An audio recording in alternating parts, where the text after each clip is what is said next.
سیدتنا زینب وسیدنا حسن وسیدنا حسین وعلى آلہ وصحبہ وبارک وسلم وبارک. الحمدللہ رب العالمین والصلاة والسلام علی سید الانبیاء والمرسلین.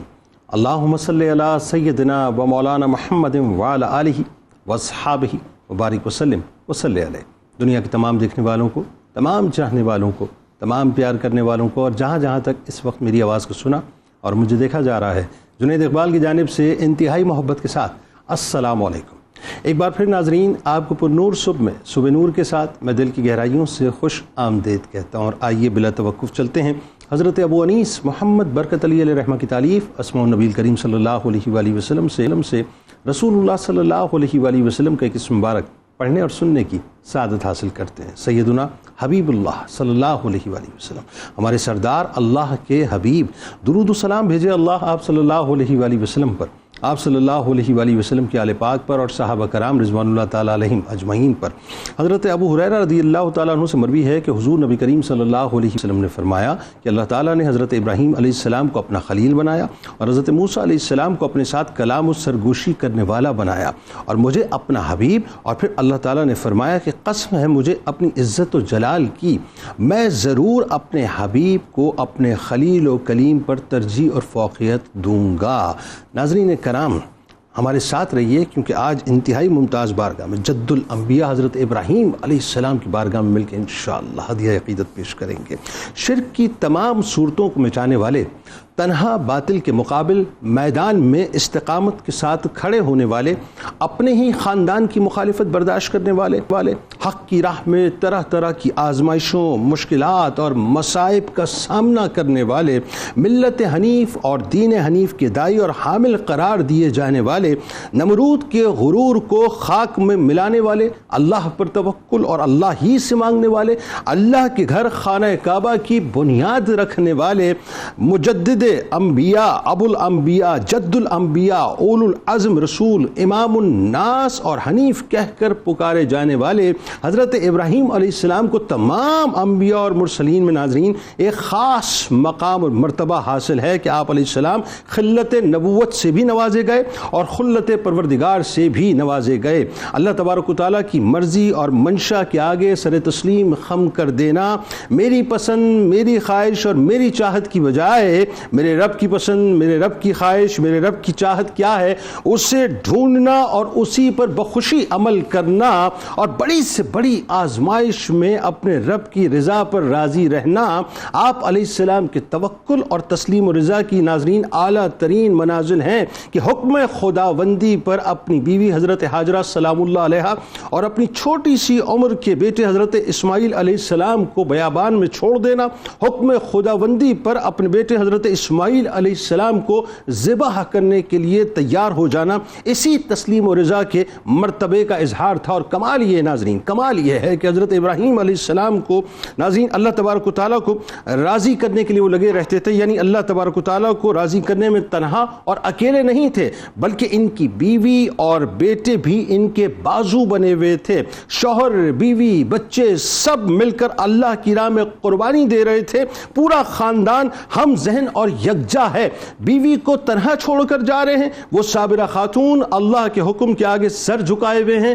بیٹے کو ذبح کرنے کے لیے لے کے جا رہے ہیں تو بیٹا خوشی خوشی باپ کا ساتھ دے رہا ہے. سب نے مل کر قربانی دی. اللہ نے ان کے پورے خاندان کو ایسا چمکا دیا صاحب کہ ان کی ایک ایک ادا یعنی صحیح ہو، رمی ہو، قربانی ہو، قیامت تک لوگوں کے لیے اس کو جاری کر دیا. زمزم کو آپ علیہ السلام کے لخت جگر کے قدموں کا صدقہ بنا دیا.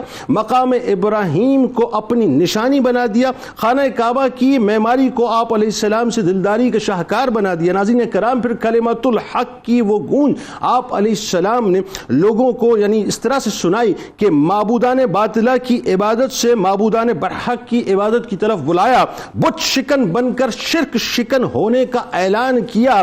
نمرود سے مناظرہ ہوا تو اسے لاجواب کیا، اس کے باوجود قوم قبول حق سے منحرف رہی، حتیٰ کہ نمرود نے انہیں آگ میں جلانے کا حکم صادر کر دیا، مگر اللہ نے آگ کو ابراہیم علیہ السلام کے لیے ٹھنڈی اور سلامتی والا بنا دیا کہ بے قدر کود پڑا آتش نمرود میں عشق، عقل ہے محو تماشائے لب بام ابھی۔ حضرت ابراہیم علیہ السلام کا تذکرہ پاک ایسا تذکرہ پاک کہ یقین مانیے اس وقت جب میں جملے ادا کر رہا ہوں تو میں اس چشم تصور سے محسوس کر رہا ہوں کہ آپ بیت المعمور پہ ٹیک لگائے تشریف فرمائیں، اور ہمارا ایمان ہے کہ ہماری گفتگو کو اس وقت سماعت فرما رہے ہیں، تو اس عقیدے کے ساتھ انشاءاللہ ہم ان کی بارگاہ میں ہدیہ عقیدت پیش کرتے ہیں۔ حضرت ابراہیم علیہ السلام کا تعارف قرآن و حدیث کی زبانی۔ یقیناً یوں تو ہر نبی کی شان بہت بلند ہے، اور اللہ رب العزت نے تمام انسانوں میں سے جو سب سے بڑا رتبہ اور درجہ بنایا وہ نبوت کا ہے، اور پھر انبیاء کرام میں رسولوں کو بلند اور ممتاز بنایا، اور حضرت ابراہیم علیہ السلام کی شان تو یہ ہے کہ آپ جد الانبیاء ہیں۔ اللہ رب العزت نے آپ کو انبیاء کا دادا یہ منصب عطا فرمایا، سبحان اللہ، اور پھر آپ کے بعد بہت سارے انبیاء کرام جو آپ ہی کی نسل مبارک سے تشریف لائے، بنی اسرائیل سے، اور سب سے بڑھ کر آپ کا اعزاز کہ خود آپ کی نسل مبارک سے نبی آخر الزمان خاتم النبیین حضرت محمد مصطفیٰ صلی اللہ علیہ وسلم کی تشریف آوری ہوئی، یا یوں کہیے کہ انہوں نے رب سے مانگ کر حضور صلی اللہ علیہ وسلم کو اپنی نسل پاک میں لیا۔ آپ کا ذکر قرآن مجید نے کثرت کے ساتھ کیا ہے، حتیٰ کہ آپ ہی کے نام مبارک پر قرآن مجید کی ایک پوری سورہ مبارکہ ہے، سورہ ابراہیم۔ اس کے علاوہ جتنے القابات سے قرآن مجید نے آپ کو یاد فرمایا ہے وہ آپ ہی کا خاصہ ہے۔ آپ اولو العزم پیغمبر ہیں، صاحب عظیمت ہیں، اور صاحب عظیمت انہیں کہا جاتا ہے کہ جنہیں ہر موڑ پر اللہ رب العزت نے مشکلات سے گزارا، مصائب اور آلام سے گزارا، اور وہ سرخرو ہوئے اور اللہ کی رضا کی، تسلیم و رضا کی ایسی مثال قائم کر دی کہ بعد میں آنے والوں کے لیے وہ مشعل راہ ہو گئے، اور بعد میں آنے والے ان کے نقوش قدم پر چل کر اللہ کے قرب کو پاتے رہے۔ دیکھیے، سب سے پہلی ابتلا آپ پر یہ آتی ہے کہ بچپن میں ہی آپ کے والد گرامی کا انتقال ہو جاتا ہے، اور آپ کی پرورش پھر آپ کے چچا کرتے ہیں۔ تو آپ کے چچا کا نام تھا آزر، اور آپ کے والد حقیقی کا نام تھا تعرخ۔ اس لیے قرآن مجید نے آزر، وہ بت پرست تھے، ان کو ابی کہا، ابن۔ قرآن مجید نے ابن کا لفظ استعمال کیا۔ پھر ایک دوسرا عربی کا لفظ ہے والد۔ تو والد اور ابن میں فرق یہ ہے، والد اسے کہا جاتا ہے انسان کا تولد جس کے نطفہ مبارک سے ہو، تو وہ والد ہے، تولد، ولادت۔ ابن یہ ایک جنرل ورڈ ہے، اس میں والد کو بھی ابن کہتے ہیں، اور چچا کو بھی کہہ سکتے ہیں، دادا کو بھی کہتے ہیں، حتیٰ کہ قرآن مجید نے جیسے حضرت یعقوب علیہ السلام کا ذکر ہے، آپ نے اپنی اولاد کو بلایا، کہا ما تعبدون من بعدی، میرے بعد تم کس کی عبادت کرو گے؟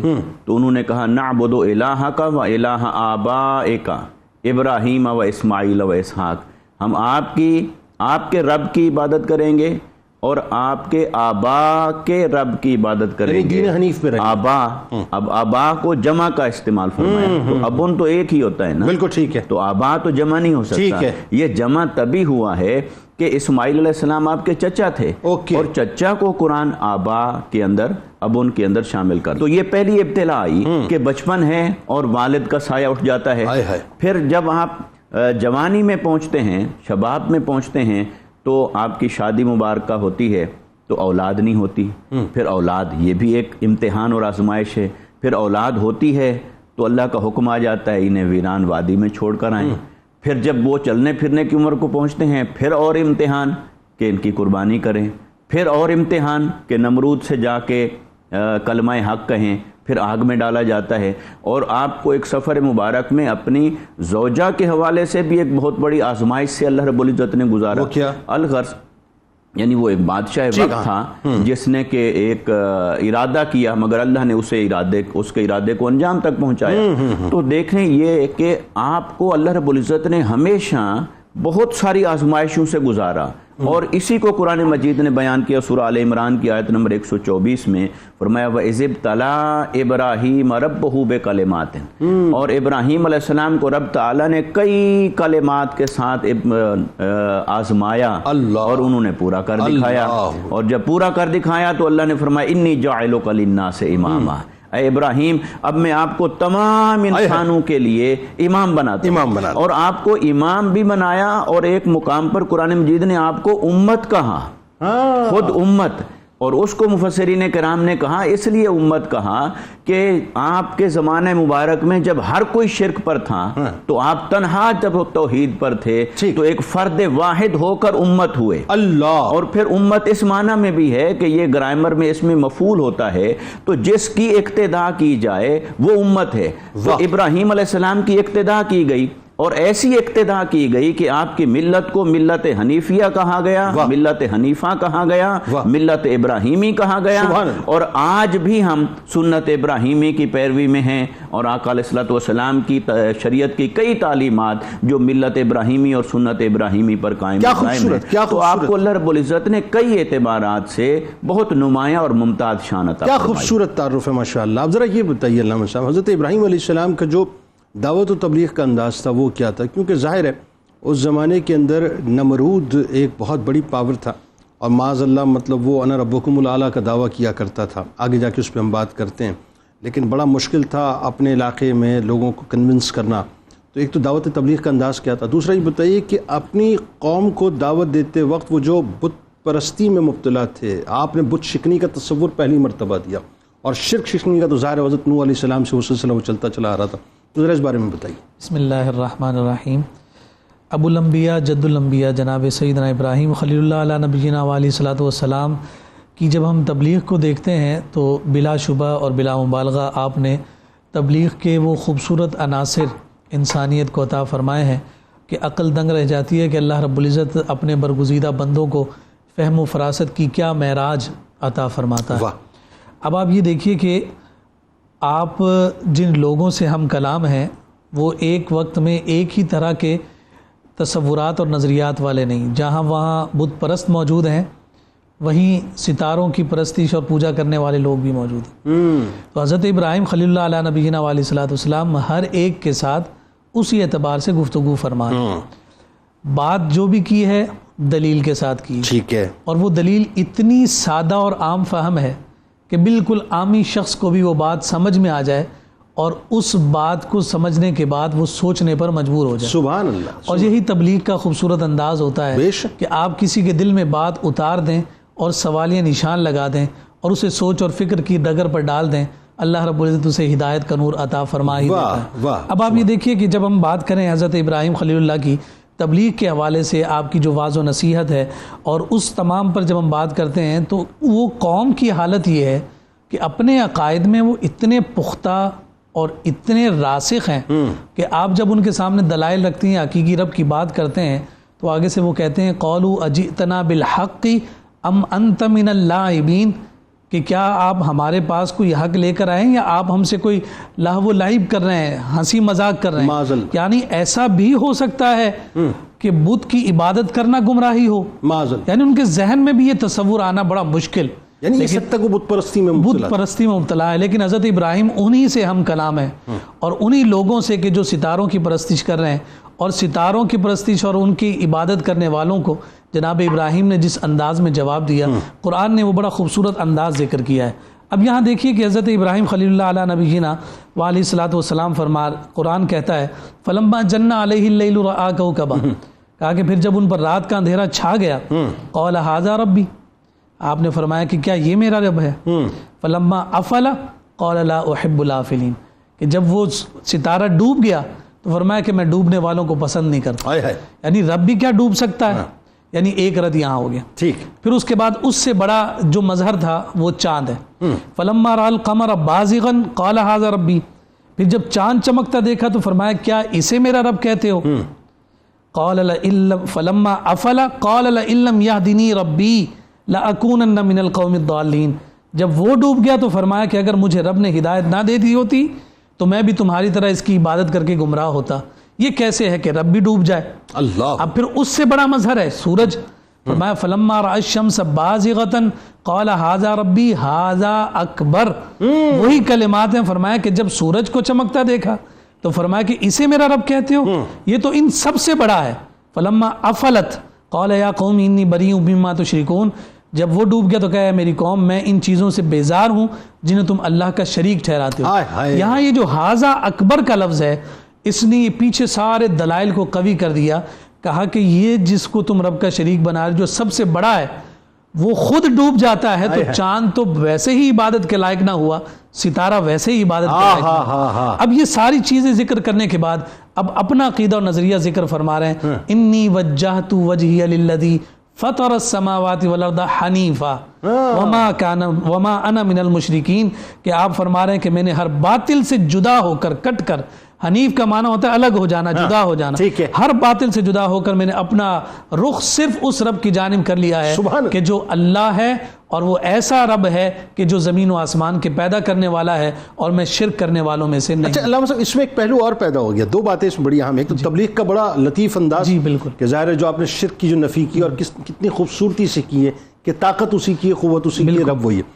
دوسرا آپ دیکھیے کہ ایتھیزم کا بھی آپ نے اس میں رد کر دیا. بالکل ایسا ہی کہ یہ جتنی بھی جن کی تم مطلب جن کو تم کہہ رہے ہو کسی نہ کسی سبب سے, اصل تو ان کے پیچھے مسبب کوئی اور ہے. چمکا اسے کوئی اور رہا ہے, ڈبا کوئی اور رہا ہے, نکال کوئی اور رہا ہے, اصل طاقت پیچھے کسی اور کی موجود ہے. اور یہ دلیل بڑی خوبصورت اور آپ نے بڑی زبردست جانب اشارہ کیا. اب آپ دیکھیے کہ بت پرستوں کی جانب جب حضرت ابراہیم آئے, اب انہی کی لاجک کے مطابق گفتگو ہے. ما تعبدون, تم کس کی عبادت کرتے ہو؟ انہوں نے کہا نعبد اصناما فنظل لها عاکفین. ہم بتوں کی عبادت کرتے ہیں پھر ان کے سامنے جم کر بیٹھتے ہیں. هل يسمعونكم اذ تدعون او ينفعونكم او يضرون. کہ یہ تمہاری بات سنتے ہیں جب پکارتے ہو, تمہیں کوئی نفع نقصان دیتے ہیں؟ انہوں نے کہا بل وجدنا آباءنا كذلك يفعلون. ہمیں نہیں معلوم, ہم تو وہی کرتے ہیں کہ جو ہمارے آبا کرتے رہے. اب یہ ساری چیزیں ذکر کرنے کے بعد آپ دیکھیے کہ حضرت ابراہیم خلیل اللہ علیہ نبینا علیہ الصلوۃ والسلام ان کے بتوں کو پاش پاش کرنے کے بعد کلاڑا سب سے بڑے خدا کے جو ہے نا کندھے پر رکھ کر انہیں اس کی جانب دوبارہ بلا رہے ہیں اور فرما رہے ہیں کہ مجھ سے کیا پوچھتے ہو؟ جس کو پوچھتے ہو اور ان میں جو سب سے بڑا ہے اسی سے جا کر پوچھو. کبیرہم ھذا فسألوہم ان کانوا ینطقون. اگر بول سکتا ہے تو اسی سے پوچھ لو. لیکن آپ دیکھتے ہیں کہ وہ مبہوت ہوئے, ان کو کوئی جواب نہیں ملا. جو دلیل جناب ابراہیم خلیل اللہ ہر موقع پر ہر گمراہ کے سامنے پیش کرتے رہے وہ ایسی کامل اور پختہ ہوتی تھی کہ آپ کی دلیل کے سامنے کوئی نہیں ٹھہرا. اچھا یہ وہ موقع تھا علامہ صاحب کہ جہاں پہ قوم بالکل آپ کے خلاف جو ہے وہ کھڑی ہو گئی تھی مزاحمت میں, اور اسے آپ ریٹیلیشن کہیے مطلب یا ریبٹل کے طور پہ جو ہے وہ سامنے آئی تھی.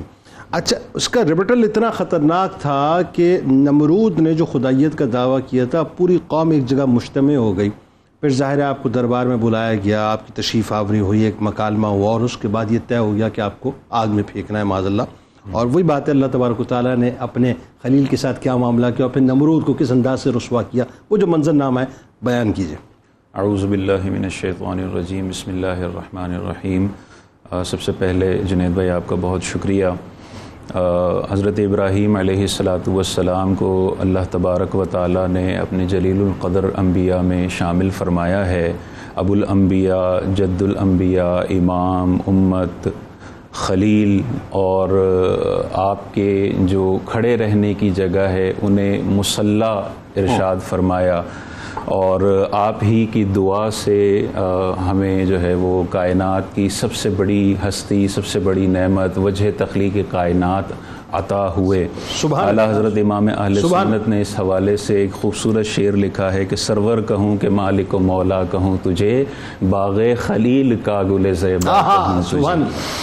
جہاں تک آپ نے نمرود سے مکالمے کی بات کی ہے تو جب یہ معاملہ ہوا کہ ساری قوم مخالف ہو گئی, اتنے واضح دلائل کے بعد بھی, عاجز کر دینے کے بعد بھی, بتوں کی عاجزی, سورج کی عاجزی, چاند کی عاجزی, اور وہ نہ مانے اور پھر بلایا گیا دربار میں تو حضرت ابراہیم جلوہ گر ہوئے وہاں پر. تو تو پھر جو مکالمہ ہوا اللہ تعالیٰ اس کے حوالے سے قرآن مجید میں ارشاد فرماتا ہے الم تر الی الذی حاج ابراہیم فی ربہ ان آتاہ اللہ الملک، کہ اے حبیب کیا آپ نے نہ دیکھا اس بندے کو، اس شخص کو جو ابراہیم سے اس کے رب کے حوالے سے جھگڑتا ہے، اس وجہ سے کہ اللہ تبارک و تعالیٰ نے اسے بادشاہت عطا فرمائی ہے۔ یہ سرکشی، یہ غرور اور تکبر کی سب سے بڑی وجہ جو اللہ تعالیٰ نے ارشاد فرمائی کہ اسے اتنا غرور اور تکبر کیوں تھا کہ اللہ تعالیٰ نے اسے بادشاہت عطا فرمائی تھی۔ مفسرین فرماتے ہیں کہ یہ جو 4 طرح کے لوگ ہیں جنہیں اللہ تبارک و تعالیٰ نے پوری دنیا کی بادشاہت عطا فرمائی تھی، جن میں ایک نمرود تھا۔ اسے تو اللہ تعالیٰ کا مطیع و فرما بردار ہونا چاہیے تھا، لیکن یہ سرکشی میں آگے بڑھا۔ آگے اللہ تعالیٰ ارشاد فرماتا ہے اذ قال ابراہیم ربی الذی یحیی و یمیت، سب سے پہلی دلیل دی کہ میرا رب وہ ہے جو زندہ کرتا ہے اور موت دیتا ہے۔ اب جواب میں یہاں پر تو حضرت ابراہیم کی دلیل یہ تھی کہ جب ماں کے پیٹ میں بچہ 4 ماہ کا ہوتا ہے، گوشت کا لوتھڑا ہوتا ہے، اسے سب سے پہلی حرکت دینے والا میرا رب ہے، اسے زندگی دینے والا میرا رب ہے، اس کی روح قبض کرنے والا میرا رب ہے۔ اس کے جواب میں بڑے بیوقوفانہ طریقے سے اس نے اعتراض کا جواب دیا انا احیی و امید، کہ میں بھی زندہ کرتا ہوں اور میں بھی موت دیتا ہوں۔ پھر اس نے یہ کیا کہ ایک بندہ جس کے بارے میں سزائے موت کا فیصلہ ہو چکا تھا اسے کہا کہ اسے چھوڑ دو، اور جو بے قصور تھا اس کے بارے میں کہا کہ اسے قتل کر دو۔ ایک کو قتل کر دیا گیا، ایک کو چھوڑ دیا گیا، کہا کہ جس کو مرنا تھا میں نے چھوڑ دیا، جس کو جینا تھا میں نے مار دیا، میں نے یہ کام کر دکھایا ہے۔ حضرت ابراہیم اس پہ بحث کرنا چاہتے تو کر سکتے تھے کہ یہ بالکل بے وقوفانہ جواب ہے، لیکن آپ نے اس سے بڑی دلیل دی کہ یہ بالکل مبہوت ہو جائے۔ حضرت ابراہیم علیہ السلام نے ارشاد فرمایا فإن اللہ یأتی بالشمس من المشرق، کہ میرا رب مشرق سے سورج کو طلوع کرتا ہے، فأتی بہا من المغرب، تو اسے مغرب سے طلوع کر کے دکھا دے۔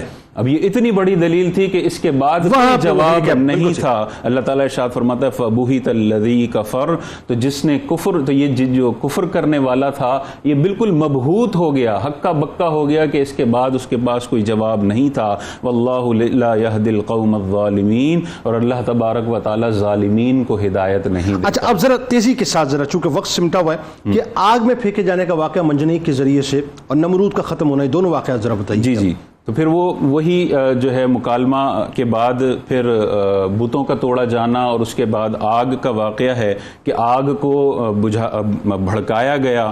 تو جب یہ سارا واقعہ ہوا تو انہوں نے سارے جو مشرکین تھے وہ بجائے اس کے کہ قبول کر لیتے کہ یہ عاجز ہے، یہ اپنا نفع ضرر نہیں کر سکتا، ہمیں کیا نفع پہنچائے گا، بجائے اس کے کہ انہوں نے پھر یہ کہا قالوا حرقوه وانصروه آلهتکم، اگر حضرت ابراہیم کو جلا دو اگر تم اپنے خداؤں کی مدد کرنے والے ہو، خداؤں کی مدد اس طرح سے کرو کہ تم حضرت ابراہیم کو جلا دو۔ اور پھر یہ ہوا کہ آگ کو بھڑکایا گیا، اور مفسرین فرماتے ہیں وہ ایسی آگ تھی کہ اس کے اوپر سے اگر کوئی پرندہ چلا جاتا تو وہ بھن کر نیچے گر جایا کرتا تھا۔ ایسی آگ میں حضرت ابراہیم کو ڈالا گیا۔ پانی کا فرشتہ آتا ہے، وہ حضرت ابراہیم سے کہتا ہے اگر آپ حکم دیں تو یہ پانی بہا کر میں آگ کو بجھا دوں۔ آپ کہتے ہیں میرے لیے میرا اللہ کافی ہے۔ ہوا کا فرشتہ آتا ہے، آپ کو سے عرض گزار ہوتا ہے اگر آپ حکم دیں تو ہوا کو حکم دوں اور یہ آگ جو ہے وہ بجھ جائے۔ حسبی اللہ ونعم الوکیل، حسبی اللہ، میرا اللہ میرے لیے کافی ہے۔ حضرت جبرائیل آتے ہیں کوئی حاجت ہے تو بتائیے، آپ فرماتے ہیں کوئی حاجت نہیں ہے۔ آپ فرماتے ہیں کہ اگر اللہ سے کوئی حاجت کرنی ہے تو بتائیے، آپ کہتے ہیں کہ اللہ میرا حال خوب جاننے والا ہے۔ اس کے بعد اللہ تبارک و تعالیٰ نے آگ کو حکم دیا کہ وہ ٹھنڈی ہو جائے۔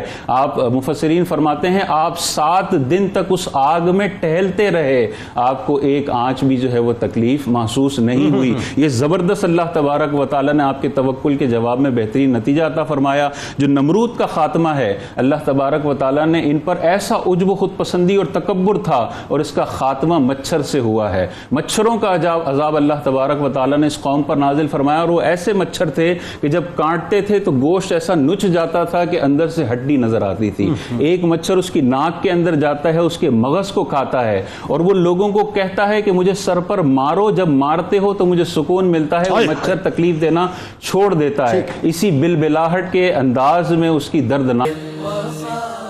مفتی صاحب ذرا یہ بتائیے کہ اب جو واقعہ ہے وہ بڑا کمال ہے، اور وہ میں چاہتا ہوں خانہ کعبہ کی تعمیر سے پہلے سننے والے ضرور یہ سمجھنا چاہیں گے کہ اپنے بیٹے حضرت اسماعیل علیہ السلام کی قربانی پیش کر دینا یہ ویسے تو ما فوق العقل بات لگتی ہے، لیکن وہی بات ہے تسلیم و رضا کی کیا منزل ہے وہ ذرا بتائیے صاحب لوگوں کو۔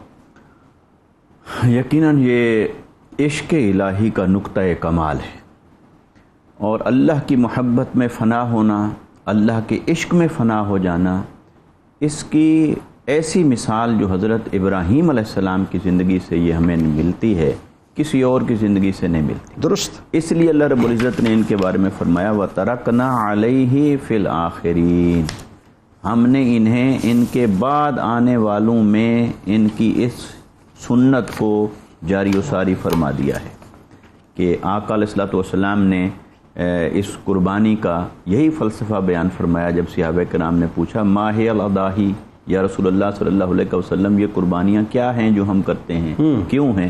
تو آقا علیہ السلام نے فرمایا سنت ابیکم ابراہیم، یہ ابراہیم علیہ السلام کی سنت ہے۔ تو اللہ تعالیٰ نے حضرت ابراہیم علیہ السلام کی اس ادا کو امت محمدی صلی اللہ علیہ وسلم کے اندر امر کر دیا ہے۔ آخر اس کے پیچھے وہ محبت ہے، وہ عشق ہے، وہ جنون ہے، وہ وارفتگی ہے، وہ خود سپردگی ہے کہ جو اپنے نقطہ کمال پر ہے۔ ایسا ہی اور دیکھیے اس واقعہ میں خود قرآن مجید سورہ الصافات کے اندر اس کو قرآن مجید نے کم و بیش 10 سے زیادہ آیات میں اس واقعہ کو بیان کیا۔ ہاں بتائیے۔ اور اللہ رب العزت نے فرمایا فَلَمَّا بَلَغَ مَعَهُ السَّعْيَ، فرمایا جب حضرت اسماعیل علیہ السلام اپنے والد حضرت ابراہیم علیہ السلام کے ساتھ صرف دوڑنے کی عمر کو پہنچے، ٹھیک ہے، یعنی بچہ جب چلنے کے بعد تھوڑا دوڑنے کی عمر کو پہنچتا ہے تو بالکل ابتدائی عمر ہے، تو اس عمر کو قرآن نے خاص طور پر بیان کیا تاکہ آگے جو سوال اور جواب ہونے والے ہیں وہ ان کی اس عمر کے تناظر میں دیکھیں، پھر پتہ چلے کہ سکھائے کس نے اسماعیل کو آداب پسند دی۔ تو پھر اللہ رب العزت نے فرمایا کہ حضرت ابراہیم علیہ السلام نے کہا بیٹے سے قال یا بنی انی ارا فی المنام انی اذبحک، میں نے نیند میں دیکھا ہے کہ میں آپ کو ذبح کر رہا ہوں، میں آپ کو قربان کر رہا ہوں۔ تو اب نیند میں دیکھا ہے، تو نیند جو ہے خواب یہ عالم تمثیل ہوتا ہے، تو کیا آپ اور میں خواب کی تعبیر اور تمثیل کی حقیقت سے آگاہ ہیں؟ تو معاذ اللہ ایک اللہ کا نبی اس سے آگاہ نہیں تھا، اللہ، تو انہیں معلوم تھا کہ خواب تو عالم مثال کی شے ہے، بالکل، لہٰذا جو کچھ دیکھا ہے اس کی تعبیر ہوگی، وہ ایز اٹ از تو نہیں ہوگا۔ لیکن دیکھیے تسلیم و رضا، تسلیم و رضا دیکھیے کہ وہ کہتے ہیں میں نے نیند میں دیکھا کہ میں آپ کو قربان کر رہا ہوں اور اب میں قربان کرنا چاہتا ہوں، اللہ بیٹے سے کہہ لیں اور اب میں قربان کرنا چاہتا ہوں، اور لفظ بھی جو استعمال فرما رہے ہیں اذبحک، میں آپ کو ذبح کر رہا ہوں، اللہ۔ تو دیکھیے کتنا ایک بھاری لفظ ہے، اور عمر مبارک کیا ہے؟ ابھی چلنے کی عمر کو پہنچے ہیں۔ قطع کلام کی معذرت، کیا اللہ کی طرف سے حکم تھا خواب میں کہ ذبح کرو؟ میں یہی ہاں کہ انہوں نے خواب میں دیکھا تو اس میں یہ ایک تسلسل ہے خواب کا، انہوں نے ایک رات خواب دیکھا، اللہ رب العزت کا حکم ہوا اپنی پیاری سے پیاری چیز اللہ کی راہ میں قربان کریں، تو آپ اگلے دن اٹھے تو قربانی تو جانوروں کی ہوتی تھی، تو جو جانور آپ کے پاس تھے ان میں سے جو سب سے پیارا تھا، حسین تھا، طاقتور تھا، لبھانے والا تھا، اس کو ذبح کیا۔ اگلی رات پھر وہی خواب دیکھا، پھر اس پر عمل کیا، پھر وہی خواب دیکھا، پھر دیکھا کہ میں اپنے بیٹے کو ذبح کر رہا ہوں۔ تو جب یہاں تک پہنچے تو قرآن نے اس کا تذکرہ کیا، اور اس کا تذکرہ کیا تو اٹھے اور اس پر بے عین ہی عمل درآمد فرمانے لگے۔ تو بیٹے سے کہا کہ میں نے خواب میں دیکھا کہ میں آپ کو ذبح کر رہا ہوں۔ اب دیکھیے عمر مبارک کیسی ہے، اور کبھی ایسا ہوتا ہوا نہیں آیا تھا، نہ پہلے ہوا نہ بعد میں ہوا، تو لہٰذا ایسی انہونی شے خواب میں دیکھ لی ہے تو اس کی تعبیر کرتے، مگر یہ ان کی تسلیم و رضا تھی۔ پھر بیٹے حضرت اسماعیل علیہ السلام کی شان کیا ہے، عمر مبارک کو مد نظر رکھ کر ان کے جواب کو دیکھیے، تو انہوں نے یہ نہیں کہا، ڈرے نہیں، گھبرائے نہیں، اللہ، یا ایسے میں تو بچہ بھاگ کر پھر ماں کی طرف جاتا ہے، نہ بھاگے ہیں، نہ ڈرے ہیں، نہ خوف زدہ ہوئے ہیں، بلکہ وہ پوچھ رہے ہیں ابراہیم علیہ السلام فانظر ماذا ترى، بتائیے تیری کیا رائے ہے، رائے کیا ہے، آپ کی اوپینین کیا ہے، قربان جائیں۔ تو وہ کہتے ہیں یا ابت افعل ما تؤمر، کر جائے ابا جان کیجئے جو آپ کو حکم ہوا۔ اللہ، وہ جو حضرت اسماعیل علیہ السلام یہ استدلال فرما رہے ہیں کہ جو آپ کو حکم ہوا گویا انہوں نے نبی کے خواب سے یہ دلیل اخذ کر لی اس عمر مبارک میں کہ جو نبی کو خواب دکھایا گیا وہ امر ربی ہے. اللہ تو یہ اس عمر مبارک میں بھی وہ خواب سے یہ دلیل اخذ کر رہے ہیں. اور پھر اس کے بعد کیا کہتے ہیں کہ ستجدنی انشاءاللہ من الصابرین، ان قریب آپ مجھے صبر کرنے والوں میں سے پائیں گے.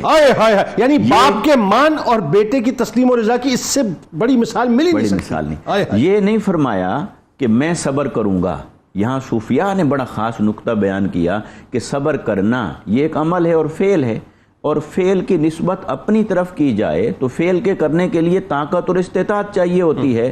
تو اسماعیل علیہ السلام کی شان یہ دیکھیے کہ وہ صبر کرنے کی طاقت کو اپنے فعل کے طور پر بیان نہیں کیا کہ میں صبر کروں گا، کہا مجھے آپ صبر کرنے والوں میں سے پائیں گے، آپ مجھے صبر کرنے والوں میں سے پائیں گے. تو یہ اور پھر فلما اسلم وتلہ للجبین، تو پھر وہ آگے سارا واقعہ آتا ہے کہ انہوں نے پھر لٹا دیا اور کہا کہ آپ رخ میری طرف نہ کریں. اور یہ اس لیے کہا کہ کہیں ایسا نہ ہو کہ امر ربی کی تعمیل میں تکمیل میں کہیں ایک لمحہ ایسا نہ آ جائے کہ باپ اور بیٹے کی محبت اس میں جائے. تو جب اس شان کے ساتھ تسلیم و رضا اور محبت اور عشق کا اظہار کیا تو اللہ نے فرمایا اے ابراہیم بس تو نے سچ کر دکھایا، جو میں دکھانا چاہتا تھا کائنات کو وہ آپ نے دکھا دیا. اب میں اسے قیامت تک کے لیے جاری و ساری رکھوں گا. اور وَفَدَيْنَاهُ بِذِبْحٍ عظیم، اس میں بھی بڑے راز ہیں. تو گویا کہ اللہ کی راہ میں اللہ کی محبت میں قربانی یہ ابراہیم علیہ السلام اور اسماعیل علیہ السلام کا نقطہ کمال ہے. اچھا، ابراہیم علیہ السلام نے عراق، مصر، شام، فلسطین سے لے کر عرب کے صحرائی وادیوں تک جو ہے توحید کا پیغام پہنچایا، اور ظاہر اپنی مشن کی تکمیل کے لیے سرزمین عرب کی اگر ہم بات کریں تو اپنے بیٹے حضرت اسماعیل علیہ السلام کے ذریعے سے، اور شام و فلسطین کی اگر بات کریں تو دوسرے بیٹے حضرت اسحاق علیہ السلام، اور پھر مشرقی اردن میں اپنے بھتیجے حضرت لوط علیہ السلام کو آپ نے مقرر فرمایا. یعنی اگر میں کہوں تو اس پورے خطے میں جو ابتدا ہوئی ہے ابراہیم علیہ السلام ہی کی توسط سے ہوئی ہے. ابراہیم علیہ السلام کی دیگر اولادوں میں خاص کر حضرت اسحاق علیہ السلام کا تعارف میں چاہتا ہوں، وہ بھی ذرا سا پیش کریں. بنی اسرائیل کا سلسلہ پھر سے چلتا ہے.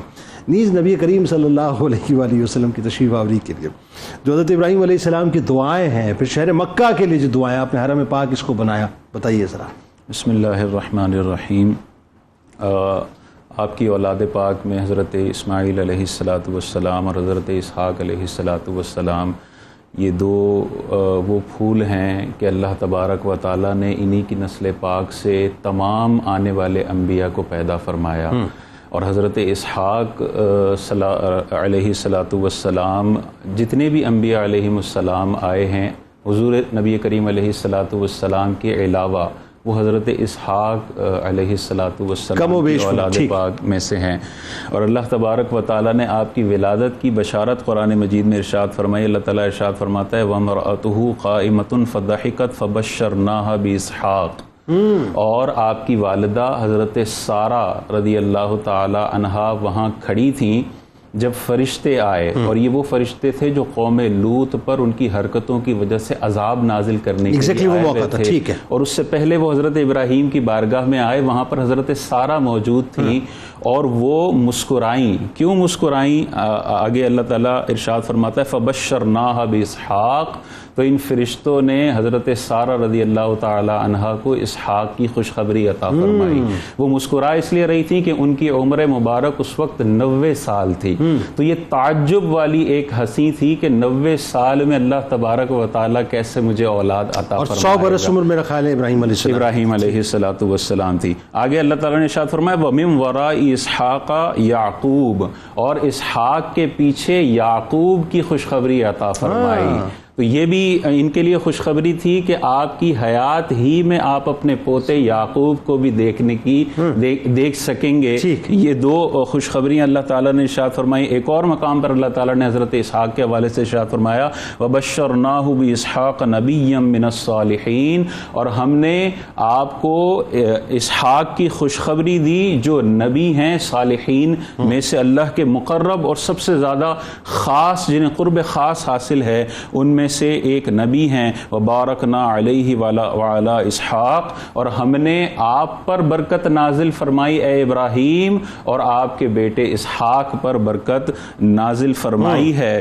تو یہ برکت کیا ہے کہ اللہ تبارک و تعالیٰ نے آپ ہی کے نسل پاک سے سارے انبیاء کرام حضور علیہ الصلاۃ والسلام کے علاوہ تمام انبیاء کرام کو پیدا فرمایا، جن میں حضرت یعقوب علیہ الصلاۃ والسلام ہے، حضرت یوسف علیہ الصلاۃ والسلام ہے، حضرت عیسیٰ، حضرت موسیٰ علیہ الصلاۃ والسلام ہے، اور بخاری شریف میں حضرت اسحاق علیہ الصلاۃ والسلام کے لیے حضور علیہ الصلاۃ والسلام نے کریم کا لفظ ارشاد فرمایا۔